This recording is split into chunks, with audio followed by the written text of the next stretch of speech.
Hola, bienvenidos a una serie de relatos que nos adentran en lo más profundo de las pesadillas, vividas por aquellos que han cruzado al otro lado de la cordura.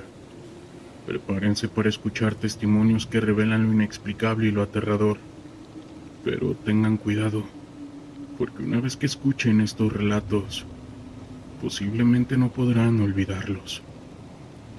Pónganse cómodos, que comenzamos. Mi relato se trata de una fiesta a la que no debimos asistir. Esta terminó en que casi no alcanzo a sobrevivir. Verán, teníamos que patrullar una zona rural cerca de Durango. La gente era más o menos amable, pero digamos que nunca nos tienen demasiada confianza. Así que cuando nos invitaron a un baile de la comunidad, pensamos que era una buena forma de ganarnos la confianza de los habitantes. Fuimos 3 militares a los que nos tocaba descanso y convivimos de la forma más educada con ellos. Tratamos de convencernos de que no había nada malo con bailar con las muchachas, de forma de que mis amigos escogieron a un par de damas hermosas, y como no había ninguna mujer que me gustara, me quedé bebiendo en una silla de metal. Al estar sentado con el resto, por curiosidad pregunté de qué era la fiesta. Un anciano me contestó que se trataba de los festejos de la Niña Blanca. Sabía que ese era otro de los nombres para la Santa Muerte, así que me asusté un poco y fui de forma discreta a decirle a mis amigos que nos fuéramos. Ellos no hicieron mucho caso, porque querían seguir bailando y divirtiéndose, de forma que a regañadientes regresé a mi silla. Podía sentir las miradas atentas de los pobladores sobre nosotros, esperando el momento correcto de atacar. No sabíamos a ciencia cierta qué pasaba, pero con esa confesión estaba claro que no éramos los invitados, sino como tal los sacrificios. Noté que mis compañeros estaban cada vez más ebrios, tanto que casi no se podían quedar en pie. En ese momento de vulnerabilidad, cuando la celebración estaba tornándose y tocaba ya la madrugada, fue una de las muchachas que sacó de su vestido un cuchillo delgado y afilado. Clavó con maestría en el cuerpo de un militar. El hombre ni siquiera alcanzó a gritar cuando le atravesaron la piel. Mientras tanto, la otra hizo lo mismo con su pareja, que con un poco más de bríos trató de huir arrastrándose por el piso. En ese instante supe que irían por mí, así que le arrojé la cerveza a la cara a los hombres que tenía a los laterales, para prevenir cualquier ataque, y de un salto tan largo como pude darlo, comencé a esquivar cuchilladas de los pobladores. Apenas podía evitar que las hojas me perforaran el abdomen. Recibí cortes en los brazos, piernas y rostro, pero eran todos menores, pues usando toda la habilidad que me proveyó la armada, pude salir del pueblito, y sin mediar siquiera un segundo, me fui corriendo del sitio a todo lo que daba. Por fortuna, el ejército te entrena bien, para poder tener la fortaleza física y aguantar grandes distancias. En cuanto llegué a la base, les conté todo lo sucedido y nos regresamos al pueblo. Con toda la fuerza que podíamos, tendríamos que recuperar al menos los cuerpos. Luego veríamos qué más se haría. No pudo pasar más de una hora en lo que realizamos el trayecto, pero cuando nuestros vehículos alcanzaron el pueblo, no había más que algunos rostros de sangre, que eran testigos de que mi historia era cierta. El sitio entero estaba abandonado, como si nunca lo hubiera habitado un alma. Después de ese incidente, se retiró a todas las fuerzas armadas del lugar y el pueblo fue dejado a su suerte. Me mudaron de cuartel y nunca más supe de eso, de forma que no sé si esos adeptos a la Santa Muerte siguen vagando por las zonas desérticas de Durango o qué ha pasado con ellos. Hola, quiero decirles que es normal que hagamos ejercicios militares en la sierra, sobre todo en condiciones difíciles para que nos acostumbremos a andar cazando delincuentes en cualquier momento. Todos los efectivos sabemos que no nos va a tocar trabajar en las condiciones óptimas muchas veces. Tendremos que sacar la casta en medio de lodazales, deslaves, soportando torrenciales y lluvia de plomo, sin esperanza de que nadie nos ayude más que nuestros compañeros. Para que las condiciones funcionen de forma adecuada en esas condiciones de estrés, hacemos ejercicios constantes que nos ponen en la alerta máxima, y de ahí debemos reaccionar de la mejor forma posible. En una de esas ocasiones, nos llevaron en helicóptero a una ubicación que no les puedo revelar. De por sí que ya diga esto me pone en peligro. En fin, les puedo comentar que estábamos en un lugar bastante selvático, pero donde sabíamos que no había operaciones de externos. Finalmente, aunque iba a ser una situación extrema, era un ejercicio. Debíamos sobrevivir en condiciones extremas hasta encontrar nuestro puesto de recuperación. Para eso teníamos que trabajar como si fuéramos uno. Éramos una unidad pequeña de 10 efectivos que comprendían diferentes ramas necesarias para que una operación fuera exitosa. Las primeras horas fueron muy calmadas, sintiendo un calor infernal, y los bichos de la selva no nos dejaban trabajar. La verdad, ya estábamos bastante curtidos, y no fue demasiado difícil para los hombres de comunicarse, encontrar el rastro del lugar a donde deberíamos ir. Solo tendríamos que caminar en guardia, para prevenir que parte del ejército fuera alguna emboscada o algo. Por supuesto, eso no nos iban a avisar, así que llevamos los pelos de punta. Después de todo, teníamos que practicar de la forma más realista posible. Ya se acercaba el atardecer, de forma que decidimos montar un campamento discreto. Para evitar andar a ciegas en la oscuridad, encontramos una zona susceptible a ser adaptada a las hamacas y demás equipo que llevamos. Así que montamos las primeras guardias y quedamos de espera a la marcha de nueva cuenta. A las 5 horas del día siguiente me tocó la segunda guardia, que comprendía hasta las 8 de la noche a las 2 de la madrugada. Mi compañero de desgracia y yo nos encontrábamos bastante tranquilos. En general era raro que los animales salvajes se acercaran, a menos de que olieran comida, pero nuestras raciones no eran olorosas, así que no había mucho de qué preocuparse. Cercano a la 1 de la madrugada escuchamos pasos muy rápidos alrededor de nosotros. Tomamos las armas y despertamos a las unidades con discreción. Sé que no lo alucinamos porque todos escuchamos a esa criatura moverse en círculos alrededor nuestro. A uno de los efectivos se le ocurrió arrojar una linterna fría encendida para que pudiera ver mejor a qué nos enfrentábamos. Cuando se iluminaron las inmediaciones del campamento, quedamos congelados. Vimos criaturas del tamaño de niños pequeños, pero con rostros deformados por colmillos. Estos le salían de la boca. Sus ojos brillaron en la oscuridad de las plantas de la selva. Eran al menos 15. Uno de los soldados se espantó tanto que soltó su arma y comenzó a rezar, con tanta velocidad como le daba la voz. Las criaturas parecieron reaccionar con desagrado a eso, así que le grité a 2 más de mis compañeros que hiciéramos lo mismo. El resto apuntamos a las criaturas. No queríamos hacer ruido con nuestros tiros, pero si era necesario, los llenaríamos de plomo. Fueron los 10 minutos más tensos de mi vida, pero finalmente las criaturas abandonaron la presa. Nos quedamos en la misma posición, otros 20 minutos más hasta que nos aseguramos de que no había nada. Evidentemente nadie durmió esa noche. El chico que comenzó a rezar nos dijo que probablemente eran chaneques, que quizás nos querían hacer daño, porque habíamos entrado en su territorio sin pedirles permiso. No sé qué creer a la fecha, pero espero no ver nada así de nuevo en la vida. Saludos. No debería de ser así, pero en México aún es muy común que la gente trate de asaltar trenes en las distintas vías ferroviarias del país. Es algo tan común que muchas compañías compran seguros para evitar las pérdidas que sean totales, y es tarea de las fuerzas de seguridad de la nación proteger las vías.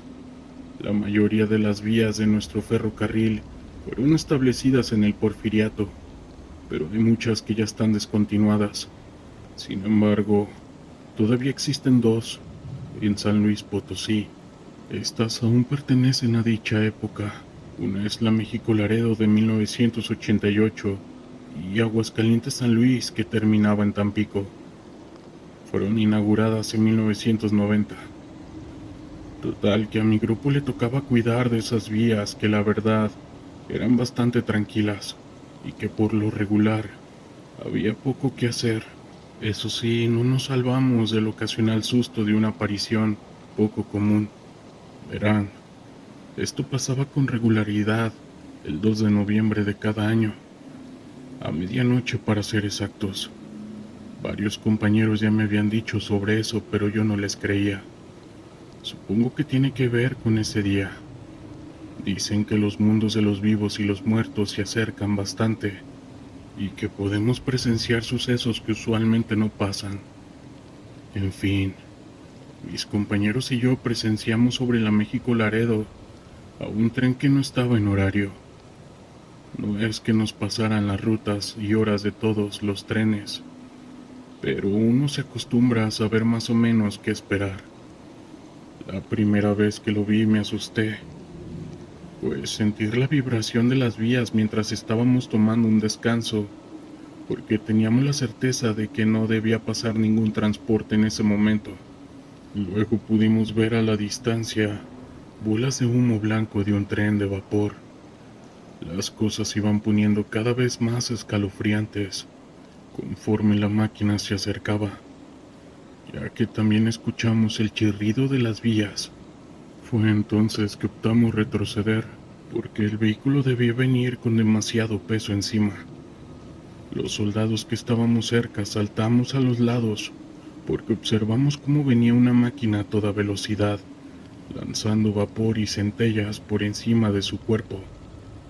Estaba iluminada en la oscuridad como si fueran kilómetros de vagones, con las luces encendidas. El tren estaba a unos metros de distancia, cuando escuchamos el golgo de las voces cantando y gritando con alegría. Eso nos sacó de onda, más profundamente, ya que los trenes de pasajeros que aún funcionan son contados. La bestia de metal ya estaba sobre nosotros cuando pudimos observar que tenía una cantidad de vagones que excedía por kilómetros. El resto de los hombres ya se habían ido a posiciones más seguras, esperando mi orden para poder realizar alguna acción. Pero yo me moví del sitio. Quería ver con mis propios ojos lo que pasaba y obtuve mi deseo, pues vi de frente al maquinista que, les juro, eran huesos cubiertos de ropas antiguas. Iba muy feliz en su travesía.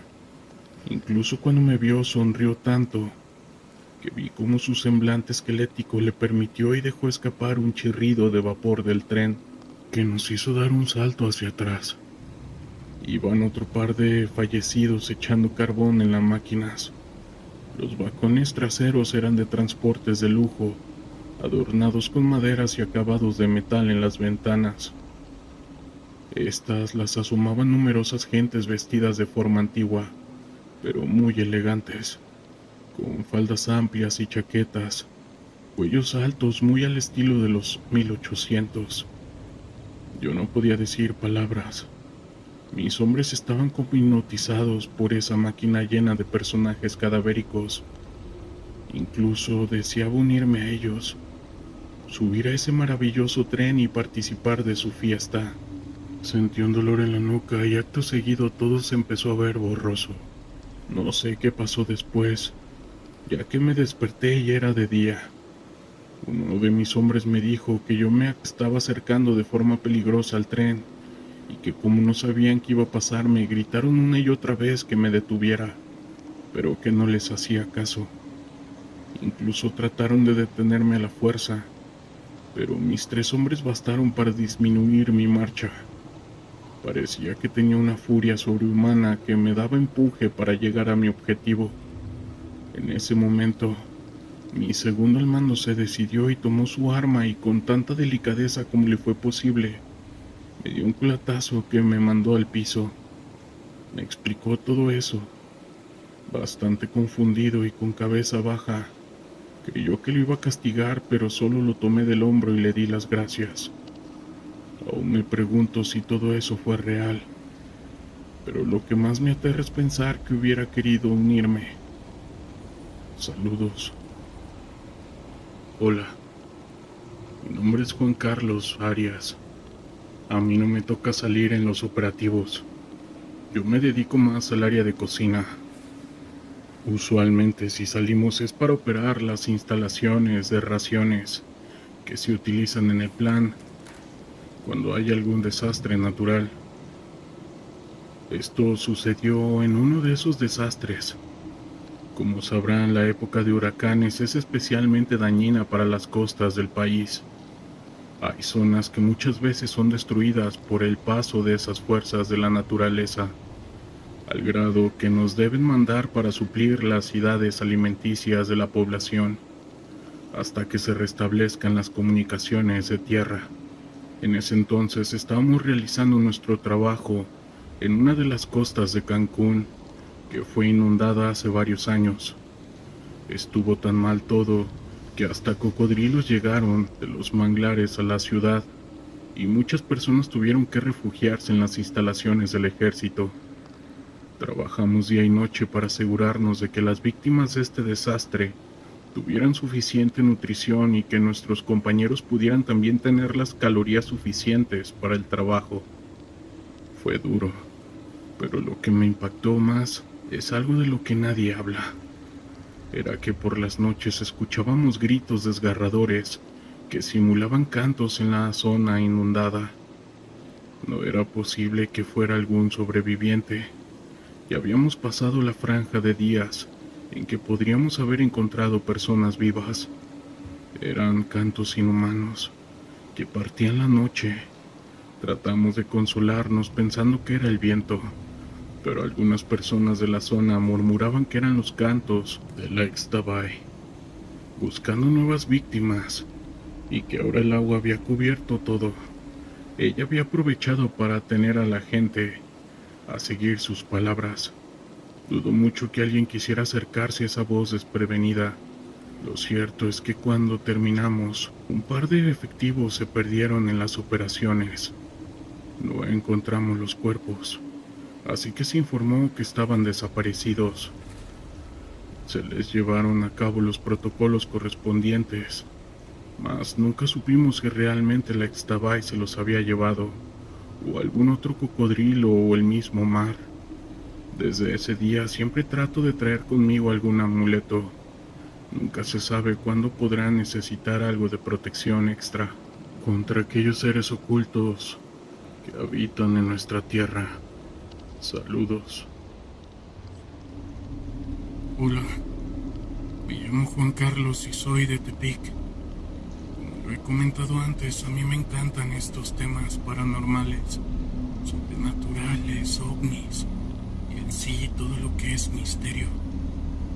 Esta serie de pequeñas historias las contó mi cuñado y me dio su autorización, solo que no daré su nombre por motivos de seguridad, que no le vaya a afectar en su trabajo. Él es un soldado del ejército mexicano. Es soldado de arma blindada de la 13ª zona militar. Esta se encuentra en Aguascalientes. Actualmente lleva en este trabajo más de 5 años y me ha contado, al igual que a toda nuestra familia, que ha vivido muchas cosas sobrenaturales y misteriosas en ese duro trabajo. Para no hacer más larga la historia, vamos al grano. El primer acontecimiento paranormal fue en el estado de Chihuahua, específicamente en la sierra de ese estado. Me dijo que no recuerda bien el municipio exacto, pero era Huechicochi o Urique, que uno de esos fue allí en ese lugar. Había puros cerros y barrancos, mucha naturaleza con bellos árboles y animales, que sin duda le encantó el lugar y se la pasó genial. Bueno, hasta que le pasó lo siguiente. Ahí se encontraba con otros 4 compañeros y un superior. En esa misión trataba de buscar campamentos e información de gente mala. Algo así me dijo en un día cuando estaban acampando ya en la madrugada. El pelotón, incluyendo a mi cuñado, vieron una luz en el cielo muy incandescente, como si fuera un helicóptero pero sin las hélices. Decía que era algo redondo como un plato pero cromado, lleno de luz. Se desplazaba alumbrando el lugar en línea recta hasta que llegó a donde pudieron ver que la luz era muy blanca, como las de una LED de los autos, pero más fuerte, y que apenas alcanzó a ver unas luces rojas en forma de rueda, de donde se desprendía esa misma luz blanca. Pasó todo tan rápido que solo pudieron ver eso y se fue esa nave hasta perderse. Ellos al ver eso se sacaron de onda y muy asustados montaron vigilancia. El superior fue a ver si había sido algo o alguien por allí y pues no había nada. A los 10 minutos llegaron 10 vehículos tipo Suburban en color negro, con hombres muy altos y de tez blanca, si fueran gringos. Unos estaban uniformados como si fueran militares, pero de color negro, una organización o fracción del ejército que ellos no conocían, y otros de traje con camisa blanca y lentes, iguales a los de hombres de negro. No había ninguna mujer, solo eran hombres y estaban con armas largas, apuntando y regañando a todo el pelotón.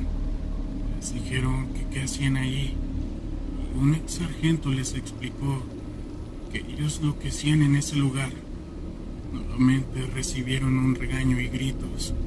El que parecía ser su líder, un tipo con la misma descripción de los demás, pero más alto y serio y enojado, se explicó que ese era un área confidencial, que era de alta peligrosidad para toda la población, incluyendo ellos mismos.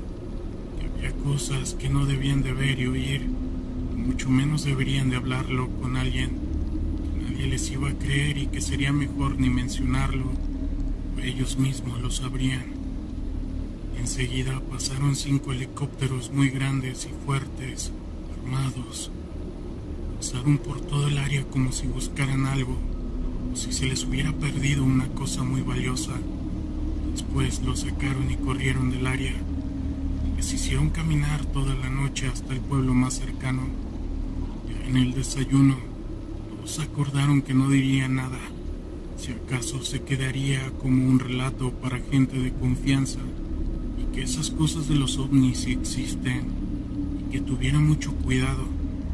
Mi cuñado me dijo que él piensa que es una especie de Área 51, como la que se tiene en Estados Unidos, ya que otros colegas soldados han escuchado y han visto cosas misteriosas y similares en la sierra de Chihuahua.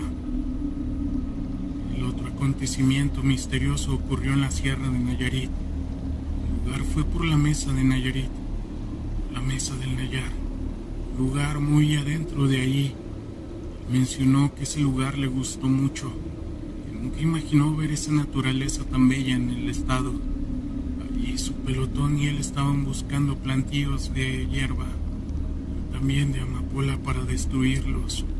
Me comentó que a lo largo de toda la sierra había plantíos muy bien escondidos y grandes, que eran muy altas, que casi a diario quemaban parcelas sin parar, y eso provocó mucho descontento de los habitantes de esos lugares, tanto así que no les vendían agua, refrescos, ni cerveza, ni nada. Incluso daban hasta 1,000 pesos por una pequeña despensa, y estas personas no les vendían nada. Además les dijeron que no tendrían su protección. Los soldados no le tomaron importancia y siguieron con su labor. Lo primero impresionante que vio junto con sus compañeros en ese lugar fue una noche donde todos estaban cenando muy a gusto y tranquilos, cuando de repente al mirar al cielo se dieron cuenta que pasaban una bola de fuego muy incandescente. Esta bola cayó muy adentro del monte y se veía que se estaba quemando todo a su alrededor. Toda esa zona brillaba mucho. La mitad de los soldados, unos 5 hombres, fueron a ver qué pasó y tratar de detener el fuego. Al llegar cerca del mismo se dieron cuenta que no se quemaba nada, que solo el fuego estaba ahí pero que no quemaba nada. Era solo el brillo, algo muy raro. Fueron esos segundos después, ese fuego se apagó así como si nada. Todos se asustaron y enseguida se fueron con los demás. A los 2 días siguieron viendo bolas de fuego por la noche. Con eso tuvieron que cambiar de lugar, donde acampar por la mañana. En la mañana encontraron un lugar cerca de un río, un arroyo, y se instalaron. Y todo muy bien. Lavaron su ropa, a buscar conejos o venados para comer, y todo pintaba normal. Lo que vivieron al siguiente día por la noche fue algo sumamente sorprendente. Esto pasó cuando estaban platicando por la noche, ya listos para dormir en sus casas de campaña, todos a excepción de 2 soldados que vigilarían la zona. Transcurría todo normal cuando de repente uno de ellos vio que algo se movía por los árboles. Le comentó al otro vigía y alumbraron con sus linternas y no vieron nada. Pasaron los minutos y siguieron alumbrando, pero ahora lo que vieron fueron a unos niños de piel blanca, pero con barba. No tenían ropa y solo usaban taparrabos. Eran hechos como de hojas duras o un material así. Estaban corriendo muy rápido en círculos. Todo pasó tan rápido que fueron instantes, pero ellos lo vieron bien a esos seres. Se movían muy rápido y parecían como si los estuvieran acorralando. Esos seres se reían y reían, con una voz de niño pero a la vez de gente anciana, lo que provocó que despertaran a los demás soldados. Todos se sorprendieron. Incluso mi cuñado se quedó petrificado de lo que oía y veía. Él ratificó que eran personas como niños, pero güeros, con barba, unas grises y otras negras. Instantes después, esos seres ahora les aventaban piedras, lo que los soldados comenzaron a disparar a donde se vieran esos mismos. Y estos mismos seres seguían riéndose sin parar. Lo que le sorprendió más a mi cuñado es que entre la balacera contra estos seres, uno de sus compañeros se alejó un poco del campamento tratando de seguirlos, y al estar alejado o desprevenido, empezó a gritar muy fuerte que lo ayudaran y fueran rápido hacia él. En eso se vieron unas manitas que lo tenían atrapado y lo arrastraban sierra adentro, como si lo estuvieran secuestrando. Los demás soldados dispararon en esa dirección, tratando de no darle a su compañero, y pareció rendir frutos, pues lo soltaron. Pero lo que sí se llevaron fueron una pequeña mochila que portaba uno de los soldados. Empezó a hacer una fogata, ya empezando a alumbrar y con leños en las manos. Hicieron como un círculo con las antorchas, cuidando sus cosas, y al estar así no verse dispersos, pasaron la noche sin dormir. Al amanecer comenzaron a reinstalar su campamento. Ya diría el soldado de sanidad, revisó al soldado que quiso ser secuestrado para ver si estaba herido, pero todo estaba bien. Para sorpresa de todos, se pudo ver que su uniforme estaba rasgado y roto, como si un animal con garras lo hubiera arañado. Además tenía marcados los hombros, brazos y piernas como si un oso o un animal de ese tipo hubiera sujetado, encajando sus uñas sobre su piel.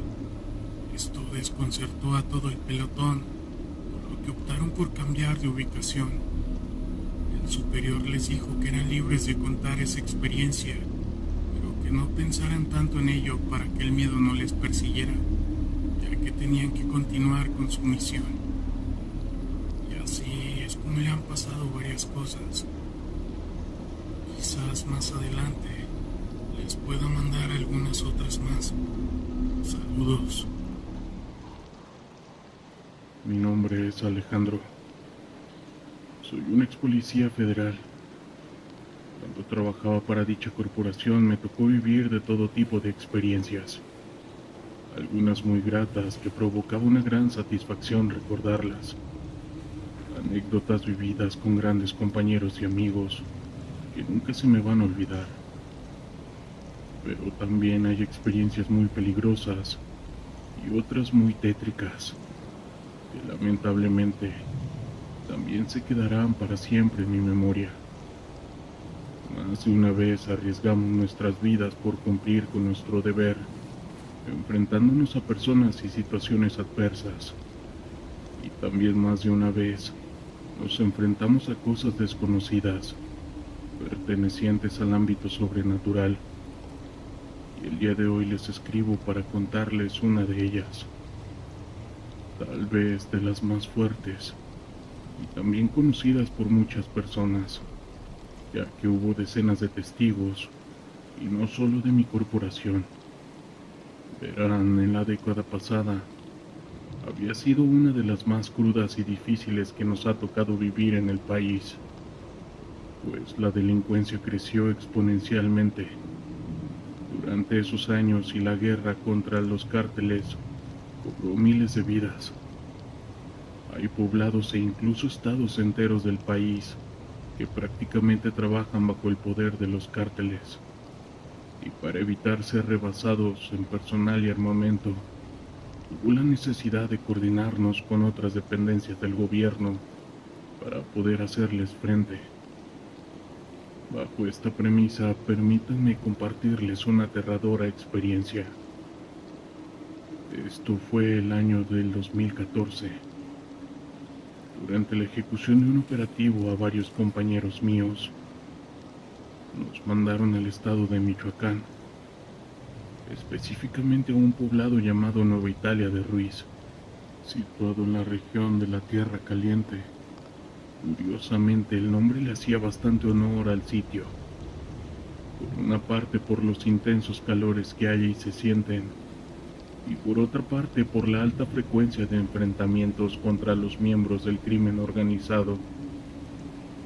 En ese lugar hay una ranchería conocida como La Peligrosa, y bajo las indicaciones recibidas por parte de nuestros superiores en ese punto nos reunimos con elementos del ejército mexicano y personal de la Policía General de Justicia. Ahí nos informaron que entre todos participaríamos en un operativo, bajo el cual establecíamos bases en diversos puntos de la sierra y también en otros lugares apartados a las que el gobierno asignaba. La finalidad de todo esto, en resumen, era establecer bases desde las que se organizaban las misiones para realizar búsquedas de narcolaboratorios en la sierra y zonas de cultivo utilizadas por los cárteles, esto para su posterior destrucción. La base en la que a mí y a mis compañeros nos tocaría estar se estableció en un poblado de Cupuán del Río en el estado de Michoacán. En ese lugar encontramos una gran pista de pruebas de la reconocida marca General Motors, la cual ya estaba muy abandonada. Aparentemente decidieron retirarse de la zona por los constantes robos y continuas extorsiones por parte del crimen organizado. Esta pista formaba un gran círculo y al centro se ubicaba un espacio abierto. Nosotros utilizamos ese espacio para establecer nuestra base y desde ahí se organizarían las expediciones para realizar las búsquedas encomendadas. Todo el personal nos dividimos por mitad. La primera mitad, en la que mis compañeros y yo estábamos, saldríamos por toda una semana a buscar los campos de cultivo ilegales, y la otra mitad se quedaría en el campamento para poder realizar las comunicaciones y estar preparados para mandar el apoyo en caso de ser necesario. La verdad, yo estaba muy nervioso, pues estaríamos por 7 días caminando entre la sierra completamente expuestos y arriesgándonos todo el tiempo de sufrir una emboscada por parte de los contrarios. Por fortuna todo salió bien, e irónicamente la razón de escribirles estas líneas la encontramos una vez que regresamos a la base. pues encontramos a todos muy asustados. Estaban demasiado alterados y preocupados por un extraño fenómeno que se estaba dando por las noches. Les cuento, ellos al quedarse establecidos en aquella base, estaban constantemente expuestos a un ataque por parte de miembros del crimen organizado, por lo que todo el tiempo tenían que estar al menos 10 elementos del ejército resguardando todo el perímetro, que era mucho más pequeño que la pista, la cual, como dije, formaba un círculo, y todos los soldados que formaban parte de las guardias y demás elementos que se quedaron en la base reportaron que por las madrugadas se veía un hombre que cruzaba las instalaciones de un lado a otro. Lo más tenebroso fue cuando descubrieron que no estaba vivo. Explican que la primera vez que lo vieron fue una madrugada donde estaban los soldados de guardia. Estaban resguardando el perímetro cuando a lo lejos, entre los árboles, vieron que salió un hombre y venía caminando, acercándose a ellos. Cuentan que era un hombre alto y portaba un sombrero que no permitía ver sus facciones. Y lo más extraño es que él era completamente negro. Parecía ser casi solo una sombra. Los soldados se pusieron en alerta y apuntaron sus lámparas hacia él, advirtiéndole que ya lo habían visto y que esa era una zona asegurada. Pero este hombre no se detuvo y siguió adelante. Los soldados se lanzaron y una vez que lo tuvieron a una distancia prudente, lo saludaron. Le pidieron que se identificara y le preguntaron si se le ofrecía algo, pero que ese hombre no respondía nada y que tampoco se detuvo pasando por en medio de ellos. Dicen que este hombre siguió avanzando hacia donde estaban los demás soldados, cosa que los hizo preparar sus armas. Sin embargo, él aparentemente iba desarmado, por lo que no querían abusar de su fuerza. A medida que el hombre se acercaba más y más, los soldados aumentaron el tono de sus advertencias, pero que éste no respondía y continuaba caminando. Ya aproximándose hacia ellos, en un momento un soldado le gritó imponiendo su autoridad: «Váyase o disparo», orden que el extraño hombre ignoró. Dos de ellos se pusieron frente a él y para detenerlo apuntándole con sus armas, y ellos explican que simplemente pasó de largo y anteponiendo la seguridad de todos los demás. Y una vez que este sujeto ignoró todas las advertencias, levantaron sus armas y le hablaron por una última vez. Y cuando estaban a punto de dispararle, este hombre desapareció ante la vista de todos los soldados. Dicen que se disolvió en el aire, como si estuviera hecho de un gas muy liviano. Y después de esto, que todo el ambiente comenzó a percibirse un hedor muy asqueroso, que era tan nauseabundo que dijeron que era similar al de un cadáver humano, con varios días en estado de descomposición, y que ese hedor se mantuvo en el ambiente por varios minutos, hasta que se disipó con el viento. Lo más macabro de todo es que ese hombre se manifestó 3 veces en esa misma semana, pero que no siempre pasaba por donde mismo. La segunda vez, solamente lo vieron caminar cerca de los árboles, pero que la tercera vez fue la peor de todas, pues atravesó casi todo el campamento completo, de un lado al otro, y por eso fue que todo el personal pudo verlo. Esa vez le dispararon, pero las balas no tuvieron absolutamente ningún efecto. Aquel hombre siguió avanzando hasta disiparse en el aire nuevamente, y al desaparecer siempre dejaba detrás ese terrible hedor. Como es común en situaciones así, cada uno de los testigos tenía sus propias creencias y opiniones.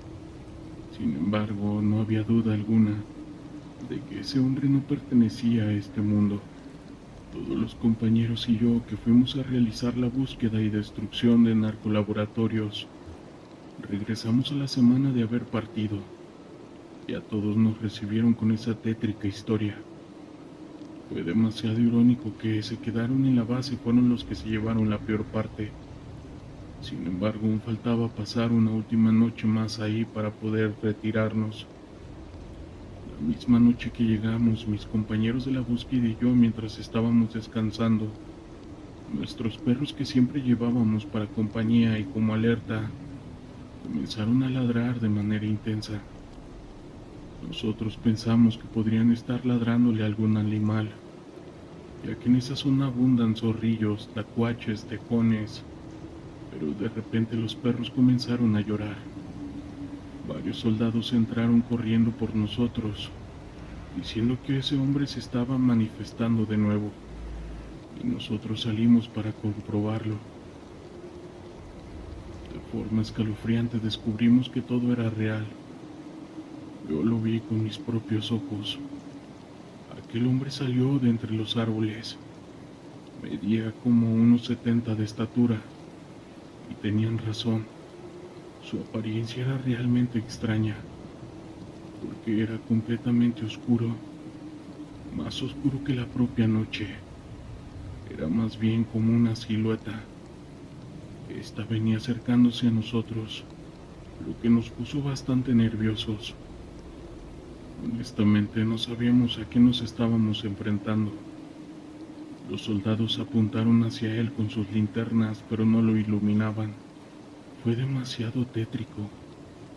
Imagínense caer en cuenta que estábamos frente a algo que no era de este mundo. Algunos compañeros comenzaron a orar, y ahí sucedió algo, pues antes de que llegara a nosotros, ese ser se disolvió en el aire. Simplemente desapareció, tal y como nos lo habían contado. Tras de él dejó un terrible hedor a muerte. Olía demasiado horrible. Y como han de imaginar, ni siquiera pude dormir bien esa noche. A la mañana siguiente recibimos la orden de desmontar el campamento. Nos retiramos del lugar y regresamos a otras bases. Nunca supimos qué fue lo que vimos, pero nos llevamos con nosotros esta inquietante experiencia y la certeza de que realmente existen los fenómenos paranormales. Estuve en Irak en 2006 haciendo un interrogatorio en apoyo al 5º Grupo de Fuerzas Especiales. Nos encontrábamos en la esquina suroeste del complejo de la base Victoria. Esta era la zona que llamaban el complejo palaciego de Radwan, debido a la cantidad absurda de palacios y otros lujos complejos residenciales, utilizados por Saddam y la élite gobernante iraquí. Nuestro trabajo consistía en interrogar a individuos de alto valor. Esto significaba que teníamos prioridad para cualquier persona que considerársele prolongados, pero la realidad fue bastante decepcionante. Todo resultó ser bastante rutinario e incluso aburrido, y para ese entonces todo el mundo ya había aceptado que no había arsenales de armas de destrucción masiva. Al mismo tiempo, los iraquíes empezaban a enfrentarse entre sí. Esto ocurrió después del atentado contra la Mezquita Dorada, que básicamente desencadenó la guerra civil iraquí. Pero esta historia no trata de eso. Buscábamos un lugar donde pudiéramos tener una instalación aislada para nuestros detenidos de alto valor, donde no pudieran interactuar entre ellos o con la población general, que se encontraba en uno de los centros de detención más grandes. Esto fue cuando un amigo y otro compañero aún estaban en activo. Encontramos un par de edificios pequeños que parecían adecuados, con paredes altas y espacio suficiente para unas 20 celdas del tamaño de un armario. Uno de los lugares que visitamos era un edificio de ladrillo en medio de una arboleda. Utilizo el término de arboleda a la ligera, ya que nada en Irak se puede considerar un bosque, en el mismo sentido que en el estado de Washington o Yellowstone.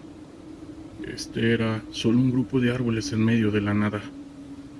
Todas las noches se veían grandes enjambres de murciélagos saliendo de los árboles. Desde el sur volaban sobre el gran lago, frente a los palacios de Radwan, y se comían los insectos. El agua estaba bastante estancada. De todos modos, esta arboleda tenía un pequeño edificio gris. Este era un edificio redondo, cubierto de mármol oscuro por fuera, pero de hormigón armado por dentro. Tenía un pesado portón de metal oculto tras una gruesa puerta de madera. En ese momento no teníamos ni idea de cuál era la función del edificio. Algún tipo de almacén para los palacios de Saddam. No había ventanas, cañerías ni muebles. No pensábamos que fuera algún tipo de residencia, porque más bien parecía una prisión. Ya lo habían inspeccionado mis compañeros y no encontraron nada fuera de lugar. No teníamos ni idea de lo que se suponía que era el edificio, pero tampoco nos importaba. Así que dijimos, a la fregada, trajimos un montón de madera contrachapada y comenzamos a montarlo todo. Terminamos con una gran sala circular en la que los guardias podían pasar el rato y una segunda sala donde podíamos escribir nuestros informes. Tardamos unas 2 semanas en montarlo todo y entonces las fuerzas especiales empezaron a traer detenidos. Como ya mencioné, era un trabajo aburrido. Era una época difícil para estar en Irak, porque la violencia estaba estallando y nadie sabía lo que estaba pasando. Nuestros soldados no estaban entrenados como investigadores, así que tendrían que detener a cualquiera que les pareciera sospechoso y traerlo para interrogarlo. Por ejemplo, si estallaba una bomba, detenían a todo el mundo que estuviera en la calle y se lo llevaban. Su filosofía era que estaban demasiado ocupados como para preocuparse de quién era realmente culpable y que los servicios de inteligencia lo resolverían. También teníamos un equipo de fuerzas de operaciones especiales iraquí que se suponía que era muy bueno. Mirando hacia atrás, casi podría apostar que era básicamente un escuadrón que terminaba con la vida atacando a los suníes del antiguo régimen, a los que querían hacer desaparecer todo en Irak. Era una banda o una mafia o algo así. A nosotros no nos importaba porque en ese momento estaban de nuestro lado, y eso nos bastaba. Así que llevamos básicamente una semana manejando este lugar, cuando el sol iraquí trajo un detenido. No recuerdo su nombre y no es importante. Lo acusaban de ser un basista de alto nivel, esto en el gobierno de Saddam, y había sido un fugitivo desde la invasión original. A estas alturas todos estábamos bastante hastiados. Decir que alguien formaba parte del régimen del Baas no significaba realmente nada. Podías lanzar una piedra en Bagdad y probablemente le darían a un antiguo basista del régimen. Voy a llamarle Ají. Trajeron a Ají con los ojos vendados, que era lo habitual para el transporte de detenidos. Los guardias lo guiaron, aún con la venda puesta, a las salas, donde le tomaron la foto, las huellas dactilares y todo eso. Luego lo llevaron a la sala de interrogatorios. Les digo sala porque es el término genérico que usan los interrogadores para referirse a cualquier espacio de interrogatorio. Simplemente decimos voy a la sala o algo por el estilo. Esta sala en particular era un espacio pequeño con suelos de mármol y azulejos en las paredes. Básicamente todos estos lujos eran de los palacios. Fue entonces cuando trajeron allí a la sala con el sargento. No voy a decir su nombre por razones obvias, pero basta con saber que era un transferido de la infantería. El trabajo del sargento consistía en hacerle al detenido algunas preguntas básicas, como su nombre, religión, lugar de nacimiento, etc. Se trataba de información básica que cualquiera debería ser capaz de responder. Una vez que teníamos esa información, y si no existía un problema alguno, lo dejábamos ir. Y entonces llevamos a Ají a la sala y le quitamos la venda de los ojos. Le dijimos que mirara la habitación y que viera los azulejos en las paredes. El tipo empezó a gritar. Quiero decir que en verdad a gritar de miedo. Nunca había oído nada igual. Se volvía loco y el sargento no sabía qué hacer. Ni siquiera había hecho una pregunta. Pero el tipo seguía gritando y pataleando y retorciéndose, hasta el punto que pensamos que se iba a hacer daño. Al final tuvimos que cancelar el interrogatorio, y los guardias lo sacaron a rastras de la sala. Por supuesto, esto desató un lío total. Debo mencionar que esto fue después de la PUGB, eso que todos estaban muy preocupados por las posibles acusaciones. Cuando se enteran de que un detenido grita en todo pulmón, todos desde el comandante de la guardia hasta el comandante general de la BBC quieren saber qué pasó. El sargento, los guardias y los observadores tienen que hacer declaraciones juradas en las que aseguran que no hubo ninguna conducta indebida. El sargento no tocó al tipo, ni siquiera le habló. Como dije, solo vio las paredes y perdió la cabeza. Finalmente allí se calmó e intentamos de nuevo al día siguiente. Tuvimos que llevárselo a otro compañero porque se estaba volviendo loco en ese edificio. Los interrogadores de mi compañero volvieron a dejar entrar al sargento, y esta vez el tipo estaba dispuesto a hablar. Afirmó que un oficial de policía de alto rango en el régimen de Saddam, y que sabía que ese edificio era algo llamado el agujero. Había estado allí antes y sabía que cualquiera que entraba en el agujero nunca salía. Cuando vio en qué habitación estaba, pensó que íbamos a terminar con su vida. Así que volvimos a preguntarle si los guardias se habían visto algo. Empezamos a pensar que esto era una especie de cámara de ejecuciones, por lo que podría haber bastantes pruebas para los derechos humanos. Esto todavía era 2006, así que el juicio de Saddam estaba en curso. No fue ejecutado hasta diciembre. Algunos de los guardias de la oficina redonda nos dicen que las baldosas del suelo estaban sueltas. Yo dije que ahora teníamos que llamar al CIDE para que buscara restos humanos o algo así, pero el sargento no quería esperar. Se creía genial y quería hacerlo todo él mismo, así que empezó a levantar las baldosas y descubrimos que había un falso suelo, con unas cuantas capas de contrachapado cubriendo un agujero. Y esto era bastante reciente. Definitivamente se instaló en los últimos años. Estuvimos pensando en este punto que alguien había tratado de cubrir una fosa común o algo así, y que claramente esperaban que los estadounidenses nunca lo encontraran.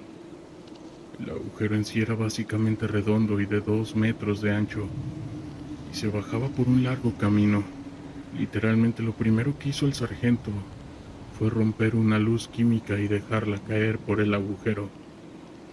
Cayó tan bajo que no podíamos ver la luz. No había una salpicadura, ni eco, ni nada. Simplemente cayó hasta que la luz desapareció. Así que tiramos algunos ladrillos y otras cosas allí, y no se escuchaba ningún sonido. El sargento estaba decidido a resolver esto. Cabe aclarar que esto fue antes de que los teléfonos inteligentes tuvieran cámaras de alta calidad, y no teníamos ninguna cámara a mano que pudiera bajar con una cuerda o algo así.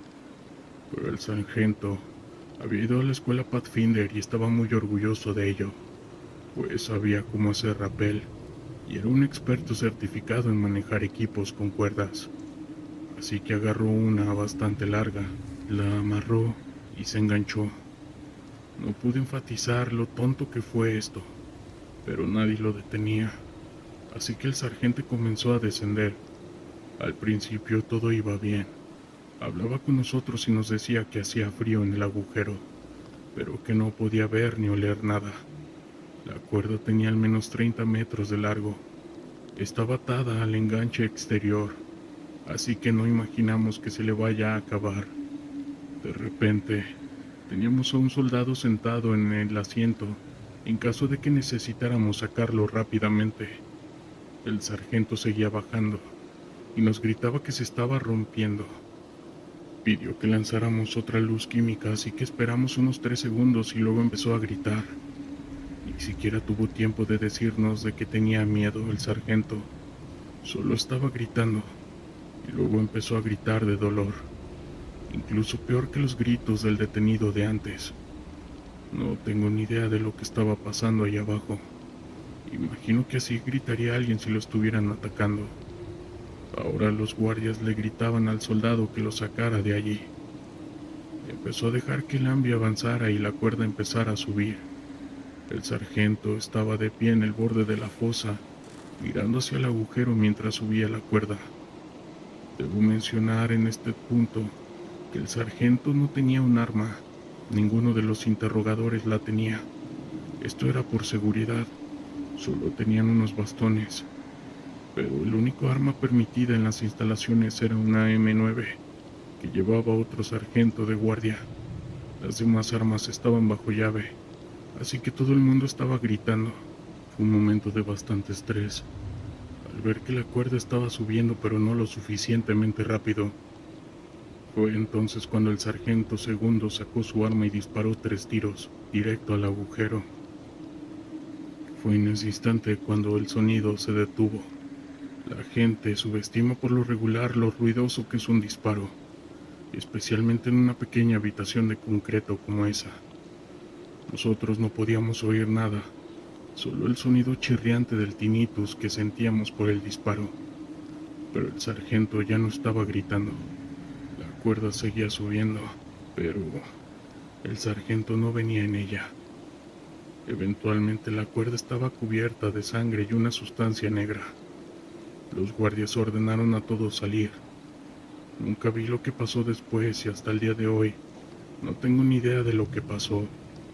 Hubo una investigación donde se involucró a todos los que estuvimos ahí. Dimos declaraciones juradas y nos trasladaron a todos los interrogadores a otro lugar. Nunca más nos permitieron hablar con los guardias, pues no eran de la misma unidad que nosotros.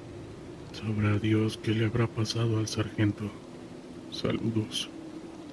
Y bien, comunidad, ¿qué les pareció este relato? Quiero mandarle un saludo a todos los sargentos del ejército mexicano y soldados. Si son nuevos por aquí, agradezco que se suscriban, compartan, den like y comenten este video con la palabra soldado. Eso hará que la plataforma nos dé mayor proyección. Sin más, nos vemos en otra edición. Yo soy Gustavo. Hasta pronto. Relatos nocturnos.